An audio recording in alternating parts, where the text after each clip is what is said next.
10 దినాలు ప్రార్థన చేసి, 11 దినాలు ప్రార్థన చేసి, మహా అంటే ఒక నెల దినాలు ప్రార్థన చేసి ఏ మార్పు లేదయ్యా అని చెప్పేసి ప్రార్థనలో విడిచిపెట్టేస్తూ ఉంటారండి. అలసిపోతూ ఉంటారు, ప్రార్థనని కొనసాగించరు. Do not give up on your prayer life.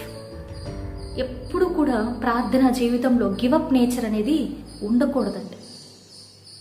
నిర్గమాకాండము 17వ అధ్యాయం మీరు చూసినట్లయితే అమాలేకీయులతో యెహోషువ యుద్ధం చేస్తూ ఉన్నాడు. మోషే, అహరోను, హూరు అనే 3 వ్యక్తులు కొండ శిఖరానికి ఎక్కారు.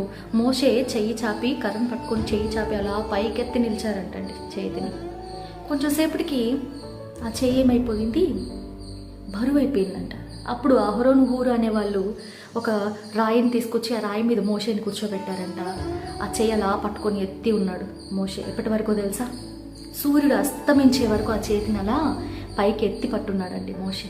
కొన్నిసార్లు ఎక్కువ సమయము నువ్వు